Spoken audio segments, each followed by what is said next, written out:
Direct এবং indirect মিলিয়ে Amazon ও Flipkart মিলিয়ে 20,050 জন ছেলে মেয়ের কাজ হবে।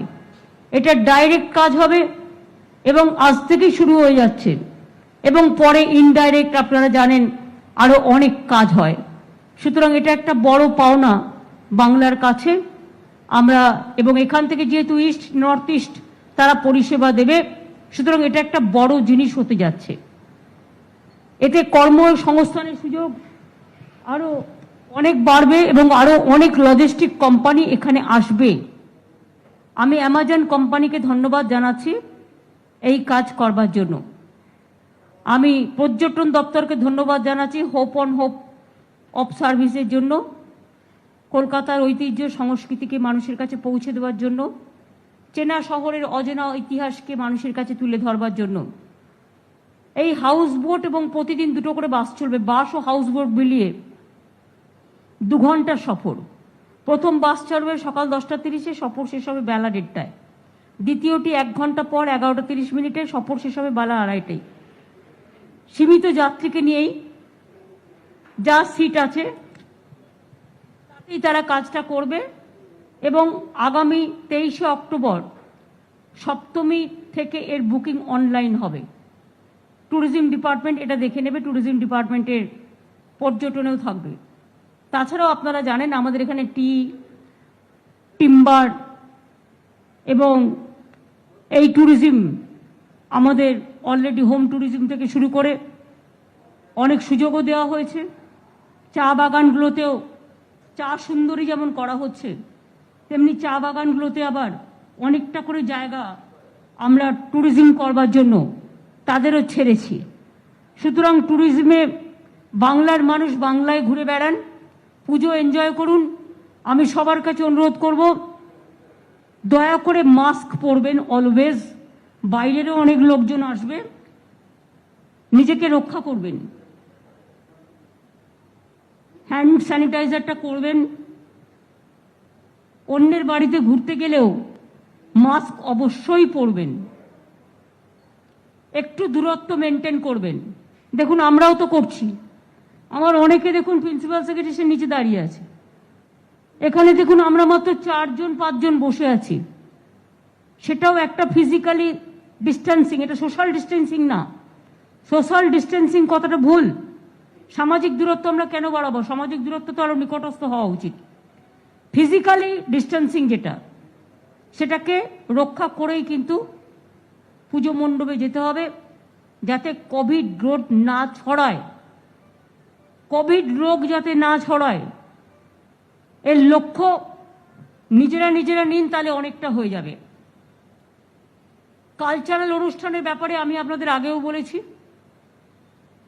হলগুলো এবং ওপেন স্পেস যেখানে আছে, মুক্ত পরিবেশ যেগুলো, সেগুলোতে তো আমরা অলরেডি 100 অ্যালাউ করেছি অলরেডি। আমরা টোটাল প্রোটোকল মেনে, কোভিড প্রোটোকল মেনে, টোটাল কোভিড প্রোটোকল মেনে ফাংশন করতে পারেনি আপনারা। যেখানে যেখানে মুক্ত পরিবেশ আছে, ওপেন স্পেস আছে, হলগুলো আছে, যদি জায়গা বেশি বড় হয় এবং ডিস্টেন্সিং যদি মেনটেন করা হয়, তাতে 200 জনও বসে দেখতে পারেন। কিন্তু একটাই কথা মনে রাখবেন, পুজোর প্যান্ডেলের আশেপাশে করবেন না। পুজোর প্যান্ডেলগুলো এমনিতেই লোকের ভিড়ে প্যান্ডামিক সংক্রমণ হতে পারে। আপনারা যদি পাশেই একটা করেন পুজোর পাশে, তাহলে কিন্তু ওখানে আরেকটা ভিড় হবে, তখন দুটো ভিড় সামাল দেওয়া পুলিশের পক্ষেও সম্ভব হবে না, পুজো কমিটির পক্ষেও সম্ভব হবে না। এটা আমি পুজো 4 দিনের কথা বলছি, বা তৃতীয়া থেকে আমি বলছি, তৃতীয়া থেকে একাদশী পর্যন্ত। তারপরে আপনারা করুন না, কোনো অসুবিধে নেই। পুজোর দিনগুলোতেও যদি মনে করেন আপনারা অনেক হল আছে, করুন। যেখানে করবার স্পেস আছে পুলিশের পারমিশন নিয়ে করুন। পুলিশকেও আমি বলবো খোলা মনে দেখতে, আর্টিস্টরা কাজ পাচ্ছে না এবং তারাও দীর্ঘদিন তাদের কাজকর্ম বন্ধ। সুতরাং যেখানে সুযোগ আছে, যেখানে একটা ছোট্ট প্রোগ্রাম করলে 100-150 জন লোককে নিয়ে কোনো প্রবলেম হবে না, প্যান্ডামিক ছড়াবে না, সেই সব দেখে যদি করে সেখানে তারা করতেই পারে। সুতরাং আর্টিস্টদের আমি বলি আপনাদের চিন্তা করার কোনো কারণ নেই।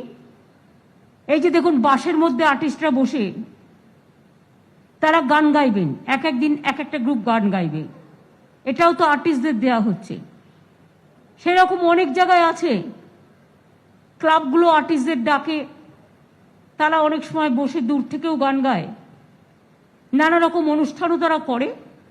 বাট যেহেতু এবারে প্যান্ডামিক আছে বলে সিচুয়েশনটা আমাদের একটু সিরিয়াসলি ভাবাচ্ছে।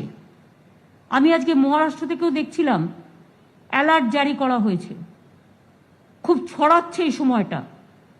সুতরাং সবাইকে লক্ষ্য রাখতে হবে, বাইরে থেকে বেশি বাস, বেশি গাড়ি, বেশি প্লেন, বেশি লরি এগুলো আসছে।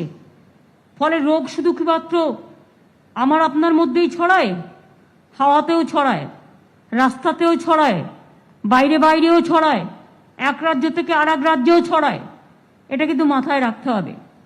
আর আমি এটা নিশ্চয়ই বলবো যে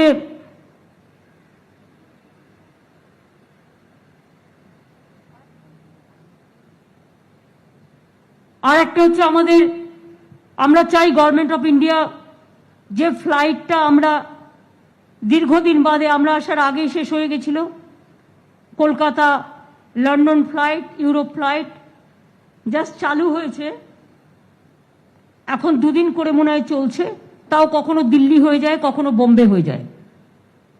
আমি সিভিল এভিয়েশনকে রিকোয়েস্ট করব, যেহেতু Calcutta is the gateway of north eastern region and Calcutta is the gateway of 8 sister states and gateway of Jharkhand, Odisha এবং বিহার।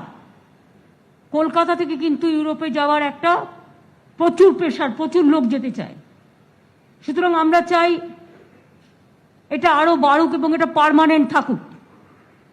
আমাদের আগের চিফ সেক্রেটারি অলরেডি লেটার লিখেছেন এ ব্যাপারে, আমি প্রেজেন্ট চিফ সেক্রেটারিকেও বলেছি আবার লেটার লিখতে। একটা প্রবলেম আমাদের কানে এসছে, যেটা হচ্ছে ওখান থেকে ওরা যখন তুলছে প্লেনে তখন নানা রকম প্রবলেম হচ্ছে, মানে কোভিড টেস্ট করে ওঠানো, তাতে টাইম লাগছে, তাতে প্রবলেম হচ্ছে। ফলে অনেকে প্লেনে জায়গা থাকা সত্ত্বেও পাচ্ছে না। এটা আমাদের দিক থেকে একটা উদ্যোগ নিয়ে আমরা বলতে পারি যে প্লেনে মোটামুটি একটা স্যানিটাইজ করে যদি আসে, ভালো করে প্রোটোকল মেনটেন করে, এখানে আসার পর আমরা এখানে র্যাপিড টেস্ট করে RCMR করে যারা যারা পজিটিভ নেই কোভিড তাদের আমরা ঢুকিয়ে দেবো, অ্যালাউ করে দেবো।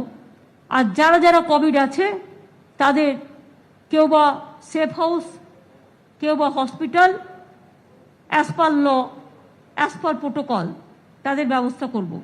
তাতে কি হবে, এই ফেসিলিটিসটা দিলে আমার মনে হয় আরও অনেক প্যাসেঞ্জার আসবার সুযোগ পাবে। আর যে যে প্যাসেঞ্জার আসবেন তারা নিজেরাই নিজেদের দিকে একটু ভালো করে সচেতন হন। কারণ 8 ঘন্টা 10 ঘন্টার প্লেনে এসি বন্ধ করা প্লেনে রোগ তো ছড়ায়, সেই রোগটা যাতে না ছড়ায় এয়ারপোর্টকেও দায়িত্ব নিতে হবে। আর আমাদের দিক থেকে যে দায়বদ্ধতা আছে, আমরা চাই তাতে যদি আরও কিছু ফেসিলিটিস দিতে হয় আমরা রাজি আছি, কিন্তু কলকাতা ইউরোপ এই ডাইরেক্ট ফ্লাইট উইথড্র করা চলবে না এবং কলকাতা ইউরোপ ডাইরেক্ট ফ্লাইট চলুক, এটা আমরা চাই। আমাদের বাংলার মতো একটা বড় রাজ্য এবং ইন্টারন্যাশনাল এয়ারপোর্ট থাকা সত্ত্বেও, এখানে ডিমান্ড প্রচুর থাকা সত্ত্বেও, এটা আমরা দীর্ঘ 10-12 বছর ধরে আমরা পার্সু করছি, হচ্ছে না। আমরা চাই এটা থাক এবং এর জন্য যদি কোনো অ্যাডভান্টেজ দিতে হয় আমরা সেটা দিতেও রাজি আছি। আমি এইটুকু বলে আপনাদের সকলকে শুভ পুজো জানিয়ে আমি আমার আজকের এই অনুষ্ঠান যারা করেছেন, tourism department, INCA department, administration department, police department, fire brigade department থেকে শুরু করে সব হেলথ ডিপার্টমেন্ট, আমি সবাইকে অনেক অনেক অভিনন্দন জানাচ্ছি। ভালো থাকবেন, সুস্থ থাকবেন, সুন্দর থাকবেন। মা আপনাদের সকলের ঘরে মঙ্গল ঘট নিয়ে আসুক, মা আপনাদের সকলকে ভালো রাখুন। করোনা বিদায় করে আসুন বাংলায় আমরা একটা নতুন উৎসবের সূচনা করি, সর্বধর্ম সমন্বয়ের, সর্ববর্ণ সমন্বয়ের। ভালো থাকুন, সুন্দর থাকুন। জয় হিন্দ, বন্দে মাতরম, জয় বাংলা।